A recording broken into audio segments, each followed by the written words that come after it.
Dear students, आज हम लोग फिर से प्रीवियस ईयर क्वेश्चन पेपर 2023 का डिस्कस करने जा रहे हैं और ये क्वेश्चन नंबर 5 है।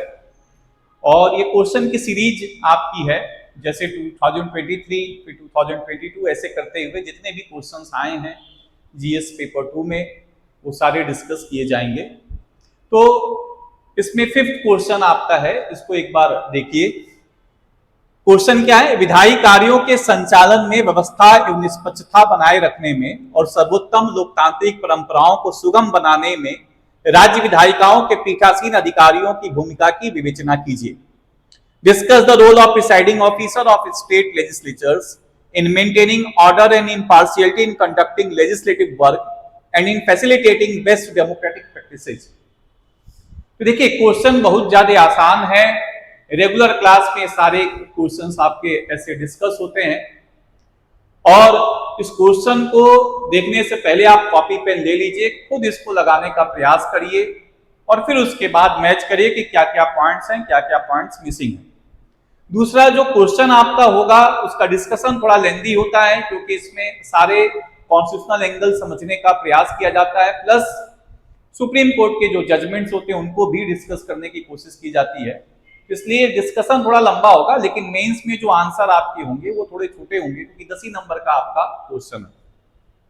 तो इसमें सवाल पूछा जा रहा है कि role of presiding officer of state legislature in maintaining order and impartiality in conducting legislative work. तो जो पीठासीन अधिकारी हैं उनका विधायी कार्यों के संचालन में व्यवस्था और निष्पक्षता बनाए रखने का आपको यहाँ पे क्या करना है, एक तरह से विवेचना करना है। तो आपको यह बात जानना है कि जो प्रिसाइडिंग ऑफिसर्स हैं आपके स्टेट लेजिस्लेचर में, वो दो तरह के स्टेट लेजिस्लेचर में दो तरह के ऑर्गेनाइजेशंस आपके हैं कुछ जगहों पे। 6 स्टेट्स में स्टेट लेजिस्लेटिव असेंबली और स्टेट लेजिस्लेटिव काउंसिल, विधानसभा और विधान परिषद, ये 6 स्टेट्स में आपको मिलेंगे। यूपी, बिहार, महाराष्ट्र, तेलंगाना, आंध्र प्रदेश और आपको कर्नाटका में बाईकैमरल लेजिस्लेचर है। बाकी सब जगहों पे यूनिकैमरल लेजिस्लेचर आपको मिलेगा, एक सदनी व्यवस्था आपको देखने को मिलेगा। तो वहां पे केवल और केवल स्टेट लेजिस्लेटिव असेंबली है। जो आर्टिकल्स कॉन्स्टिट्यूशन में दिए गए हैं इन पूरे ऑर्गेनाइजेशंस को लेकर अगर उन आर्टिकल्स की आप बात करिएगा तो आर्टिकल्स आपके जो दिए गए हैं वो आपके 178 से 187 तक दिए गए हैं। 178 से 187 तक दिए गए हैं।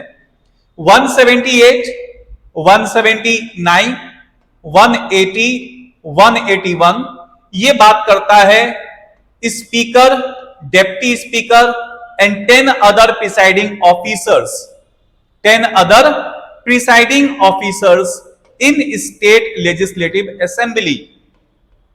और अगर आप बात करिएगा तो 182, 183, 184, 185 ये बात करता है presiding officers of state legislative council, जिसमें चेयरमैन और deputy chairman and 10 other chairpersons आपके होंगे, 10 अदर प्रिसाइडिंग ऑफिसर्स होंगे। और फिर जो आपके दो आर्टिकल हैं 186 और 187 ये सचिवालय और इनके वेतन के बारे में बात करता है। तो विधानसभा का सचिवालय, विधान परिषद का सचिवालय और जो speaker, deputy speaker, chairman, deputy chairman के जो सैलरीज हैं उनके बारे में आपका बात करेगा।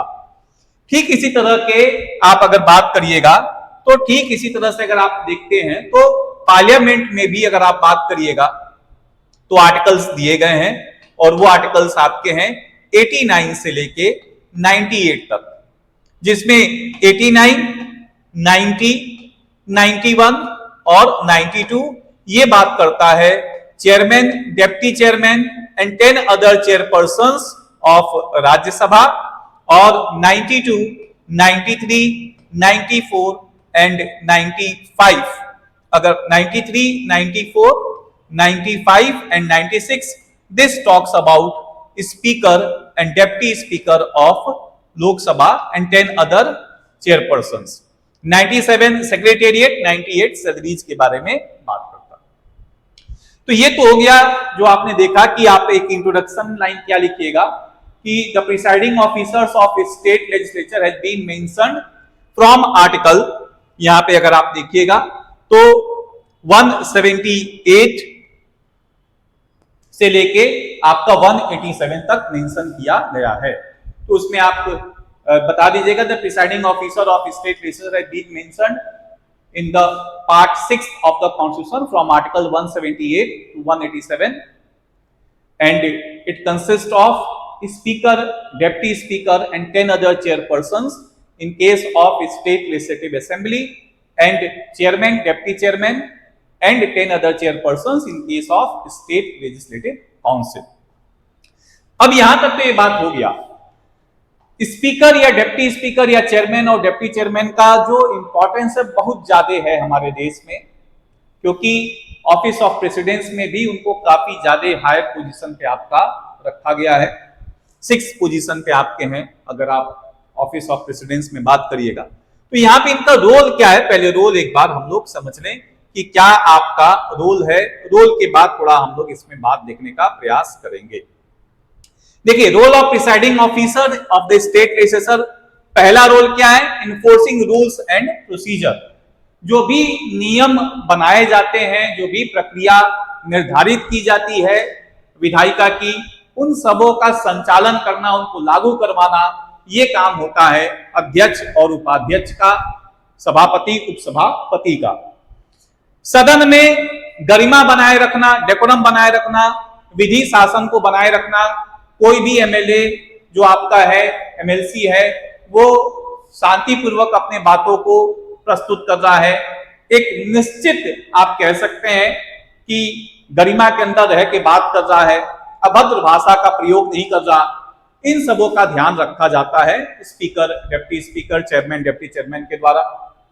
जो प्रक्रिया है उसका भी नियंत्रण आपका करते हैं, और जो विवाद उत्पन्न होता है उसमें भी ये एक बार को समाधान लेके आते हैं। कई बार क्या होता है, कुछ मोशंस ले आने का प्रयास किया जाता है, जैसे एडजर्नमेंट मोशन हो गया, कॉलिंग अटेंशन मोशन हो गया, फिर आप देख सकते हैं कि नो कॉन्फिडेंस मोशन हो गया। इन सबों में भी जो निर्णय लेने वाला अधिकारी है वो है आपका स्पीकर या जो भी प्रिसाइडिंग ऑफिसर होगा।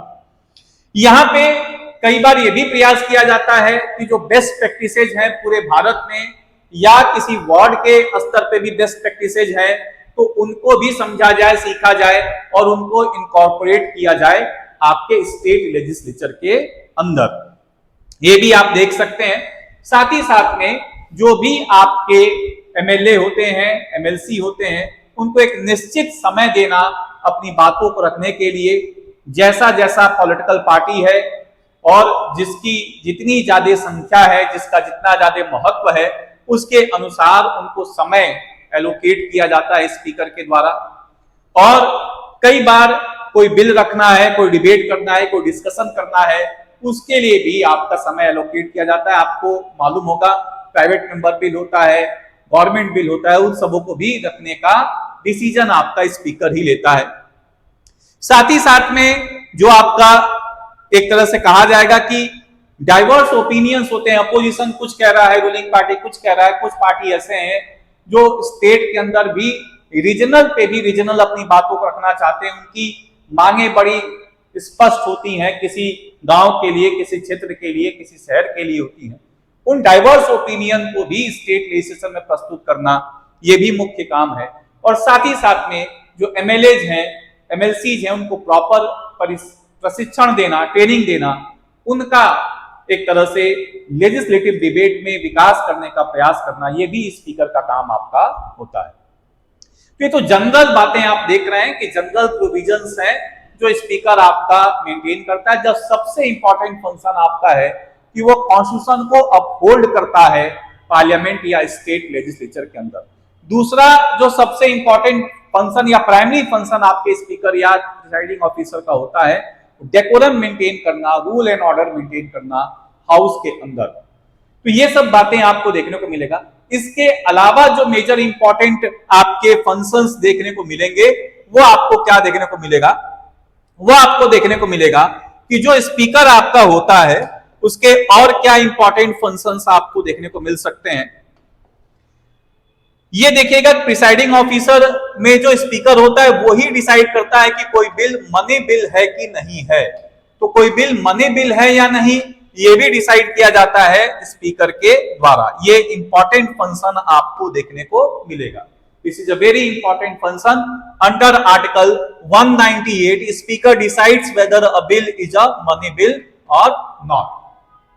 दूसरा जो महत्वपूर्ण बात आपको देखने को मिलेगा वो ये देखने को मिलेगा कि एंटी डिफेक्शन लॉ होता है आर्टिकल 191 के अंदर। इस एंटी डिफेक्शन लॉ के अंदर आर्टिकल 191(2) के अंदर स्पीकर या चेयरमैन ये डिसाइड करते हैं कि जो मेंबर ऑफ पार्लियामेंट है वो जो एमएलए है, एमएलसी है, वो दल बदल अधिनियम के अंदर निर्भर हो रहा है कि नहीं हो रहा है। निर्भर होता है तो उसको डिस्क्वालीफाई कर दिया जाता है। फिर ये भी बात आप देखेगा कि स्पीकर अपनी न्यूट्रलिटी को मेंटेन करने के लिए फर्स्ट टाइम में वोट नहीं करता, या जो भी प्रिसाइडिंग ऑफिसर होता है फर्स्ट टाइम में वोट नहीं करता। हमेशा वो कैसा वोट करेगा? कास्टिंग वोट करेगा। कास्टिंग वोट का मतलब क्या होता है? निर्णायक मत। निर्णायक मत क्या होता है? जब मत बराबरी की स्थिति हो जाती है तभी ये मतदान करते हैं, अन्यथा ये मतदान नहीं कर सकते। ये भी बात आप देख सकते हैं कि इनकी इंपार्शियलिटी को इंश्योर करने के लिए जब स्पीकर, डिप्टी स्पीकर या चेयरमैन, डिप्टी चेयरमैन को हटाने का प्रस्ताव लेके आया जाता है तो ये पीठासीन अधिकारी के रूप में काम नहीं कर सकते हैं। ये उस सदन में बहस कर सकते हैं, प्रथम दृष्टया मतदान कर सकते हैं, मत बराबरी पे मतदान नहीं कर सकते। They can vote in first instance but not in case of a tie. तो ये भी आप देखिएगा कि हटाने के प्रावधान में ये मतदान नहीं कर सकते हैं। ये बात आपको ध्यान में रखना है। तो यहां पे जो बातें आपको सुनिश्चित करनी है, क्वेश्चन आपसे पूछा जा रहा है कि किस बेसिस पे इंपार्शियलिटी इंश्योर करता है, कैसे इंपार्शियलिटी मेंटेन करता है।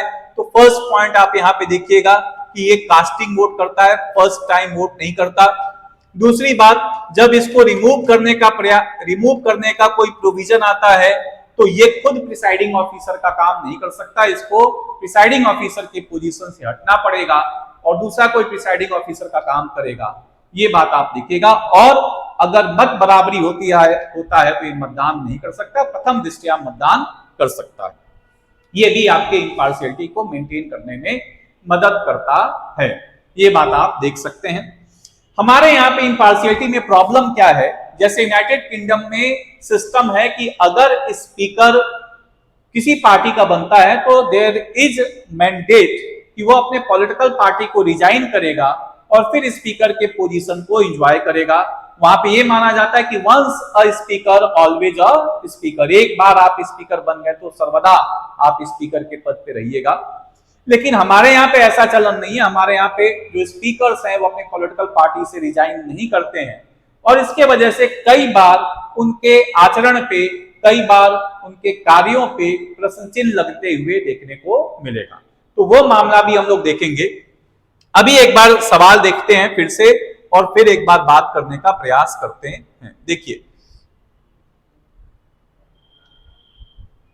सवाल क्या है? Discuss the role of presiding officer of state legislature in maintaining order and impartiality in conducting legislative work and facilitating best democratic practices. तो आपको इसमें पहले तो स्पीकर का इंट्रोडक्शन दे दीजिएगा, दूसरा आप इसमें क्या बता दीजिएगा कि इनके फंक्शंस क्या क्या हैं। फंक्शंस में आप ये सारा फंक्शंस बता दीजिएगा, enforcing rules and procedure, maintaining decorum, control over proceedings, preventing disruptions etcetera जो लिखा हुआ है। प्लस आप इसमें ये भी बताइएगा कि मनी बिल डिसाइड करते हैं, प्लस आप ये भी बताइएगा कि एंटी डिफेक्शन लॉ के अंदर आर्टिकल 191 में ये डिसीजन लेते हैं। साथ ही साथ में आपको ये भी बताना है कि यहाँ पे जो आपके स्पीकर हैं वो क्या करते हैं, वो आपके फर्स्ट टाइम पे वोट नहीं करते, कास्टिंग वोट केवल आपकी डाला जाता है उनकी इंपार्शियलिटी को मेंटेन करने के लिए। दूसरा, रिमूवल का प्रोसेस है तो खुद डिसाइड नहीं कर सकते, ये भी उनकी इंपार्शियलिटी को इंश्योर करता है। इन सबों के बावजूद जो हमारे स्पीकर का रोल है और पोजीशन है, ये पूरे स्टेट लेजिस्लेशन में काफी डूबियस है। बहुत गलत तरीके से इन लोगों ने काम किया है। बड़े लंबे समय तक एंटी डिफेक्शन लॉ के अंदर डिसाइड नहीं करते हैं कि member of legislative assembly disqualify हो रहा है कि नहीं। डिफेक्शंस जब तक पूरी तरह से नहीं हो जाते हैं 2/3, तब तक वो डिफेक्शन को मानते नहीं है। यूपी में आपके देखने को मिला, स्टेट लेजिस्लेटिव असेंबली में केसरीनाथ त्रिपाठी स्पीकर थे और इस प्रोविजन का मिसयूज किया गया। जब तक पूरी तरह से पॉलिटिकल पार्टी टूट नहीं गई और 2/3 एमएलए जब तक टूट नहीं गए तब तक डिसीजन नहीं लिया गया। तो ऐसे बार बार आपको प्रोविजंस देखने को मिलेंगे कि स्पीकर का पोजीशन कई बार मिसयूज आपका हुआ है। अब उस केस में कुछ पॉइंट्स आप देख सकते हैं, कुछ सुप्रीम कोर्ट के जजमेंट्स आप यहां पे देख लीजिए, उससे थोड़ा सा पॉइंट आप और समझ में आएगा। देखिए इसमें क्या है, यहां पे जो आप देख रहे हैं कि एक केस आया कियोटो होलोहन वर्सेस जेचुली, ये एंटी डिफेक्शन लॉ का मेजर केस आपका रहा है और इसमें आपके जो क्लियर कट आपका सुप्रीम कोर्ट का जजमेंट है वो आपका सुप्रीम कोर्ट कहता है कि जो स्पीकर है it is an embodiment of impartiality, ये आपके तटस्थता का एक मूर्ति है और हर हाल में इसको अपनी कार्यों को ऐसे करना चाहिए कि लोगों का विश्वास इससे नहीं उठे। यहां पे आपका ये कहा जा रहा है कि स्पीकर का इंपॉर्टेंस इस बात से समझ में आ सकता है कि ऑफिस ऑफ प्रेसिडेंस में president, vice president, prime minister के बाद इसको ऑफिस ऑफ प्रेसिडेंस में along with chief justice of India रखा गया है। हालांकि ये आपके यूनियन के पार्लियामेंट के बारे में कहा जा रहा है। दूसरा बात आप यहाँ पे एक और देख सकते हैं कि कई ऐसे केसेज आए, एक दो केसेज नहीं, 50 केसेज ऐसे आए हैं जिसमें ये अपने पावर का मिसयूज करते हैं। बिल को ऑर्डिनरी बिल है उठा के मनी बिल के रूप में पार्लियामेंट में पेश किया जाएगा। स्टेट लेजिस्लेशन में तो कोई लेना देना ही नहीं है, क्योंकि स्टेट लेजिस्लेशन में स्टेट लेजिस्लेटिव काउंसिल की पावर ही नहीं होती। वो अधिकतम किसी बिल को 3 महीने प्लस 1 महीने 4 महीने अपने पास रोक सकता है, लेकिन अगर स्पीकर वो भी चाहता है कि वो भी डिले ना कर पाए तो किसी बिल को वो मनी बिल के रूप में पेश करवा देगा। डिसीजन पावर स्पीकर के पास है। यहां पे आपके कई सारे ऐसे केसेज हैं जिसमें आप देखिएगा कि एमपी से मध्य प्रदेश में कांग्रेस की गवर्नमेंट थी और कांग्रेस की गवर्नमेंट की बहुमत बहुत कम थी, तो 22 एमएलए आपके उनने रिजाइन किए और जब कांग्रेस से 22 एमएलए रिजाइन किए जिसमें ज्योतिरादित्य सिंधिया उनके साथ के लोग थे, तो जैसे ही रिजाइन करते तो पॉसिबिलिटी ये होती कि मध्य प्रदेश की कांग्रेस की गवर्नमेंट गिर जाती, लेकिन वहां के जो स्पीकर साहब थे वो बड़े लंबे समय तक डिसीजन नहीं ले रहे थे। तो सुप्रीम कोर्ट ने आपका कहा कि आपको हर हाल में क्या करना है, एक निश्चित समय में इसका डिसीजन लेना है। Kesan Meghachandra Singh versus honourable speaker, where the court has laid down that maximum period of 3 months for the speaker to decide disqualification petition।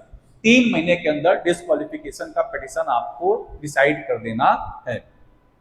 ये लगातार आपके प्रॉब्लम्स अभी आई हैं, जैसे महाराष्ट्र के अंदर भी एनसीपी में डिफेक्शन हुआ, शिवसेना में डिफेक्शन हुआ, वहां के जो स्पीकर थे वो डिसीजन ही नहीं ले रहे थे कि किस तरह कब इनको डिस्क्वालीफाई किया जाएगा।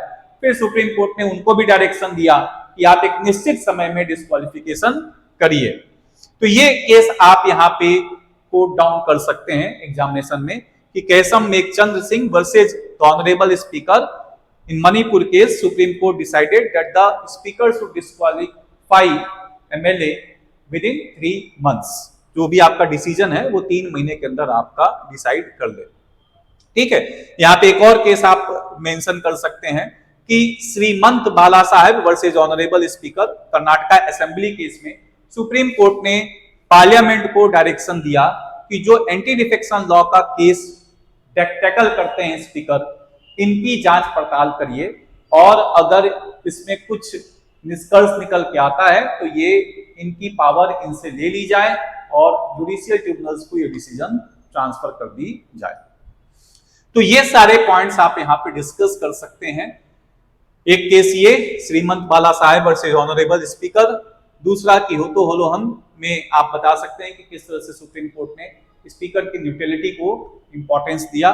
थर्ड केस आप यहाँ पे ये बता सकते हैं Keisham Meghachandra Singh versus honourable speaker, जिसमें ये डिसाइड किया गया है कि एंटी डिफेक्शन लॉज के केसेस में स्पीकर को 3 महीने के अंदर डिसीजन ले लेना चाहिए। अब वापस क्वेश्चन को आपका देखते हैं, तो ये सारा पॉइंट आप यहाँ पे देख लीजिए। Discuss the role of presiding officer, presiding officer का इंट्रोडक्शन दे दीजिएगा, कॉन्स्टिट्यूशन के आर्टिकल्स और पार्ट बता दीजिएगा, फिर उसके फंक्शंस बता दीजिएगा, फिर आप बता दीजिएगा कि किन किन मामलों में वो इम्पार्शियलिटी नहीं दिखा रहा है। और एंटी डिफेक्शन लॉ के केस में जैसे मनी बिल डिक्लेयर करने के केस में आप बता सकते हैं प्लस आप ये भी बता सकते हैं कि आपके कई बार ये क्या करते हैं, आपके जो प्रोविजंस हैं उनका मिसयूज करते हैं। जैसे आपका अकाउंटेबिलिटी इनकी प्रॉपर नहीं है, अपनी पावर्स का मिसयूज करते हैं। जिस पॉलिटिकल पार्टी से बिलोंग करते हैं उस पॉलिटिकल पार्टी को इनडायरेक्टली किसी तरह से फेवरेटिज्म दिखाते हैं, ज्यादा समय देके अपोजिशन को अपनी बातों को ना रखने के लिए, उनके बिल्स को टाइमली टेबल नहीं किया जाए, प्रॉपर कमिटीज की अकाउंटेबिलिटी नहीं इंश्योर की जाए, तो ऐसे भी आपके स्पीकर कई बार प्रॉब्लम्स क्रिएट कर सकते हैं। ये बात आप देख सकते हैं। तो पार्टीशियनशिप कई बार दिखाते हैं, कई बार भेदभावपूर्ण रवैया है।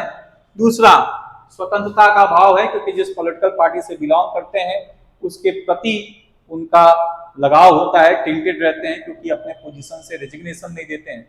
ये भी मेजर प्रॉब्लम आपको देखने को मिलेगा, अपनी पावर्स का एब्यूज करते हैं। तो ये भी बातें आप यहाँ पे लिख सकते हैं। फिर सुप्रीम कोर्ट के केस 2-3 मेंशन कर दीजिएगा, तो फिर फाइनली कंक्लूड कर दीजिएगा। कंक्लूजन में एक बात आप यहाँ पे देख सकते हैं, यहाँ पे ये लिख सकते हैं कंक्लूजन में, speaker represents the nation and in case also represents the nation's freedoms and liberty, thus its impartiality and integrity should be ensured। ठीक है, ये आपका है जो आपको यहाँ पे लिखना है। तो आज के लिए इतना ही, फिर नेक्स्ट क्वेश्चन के साथ मिलते हैं। थैंक्स।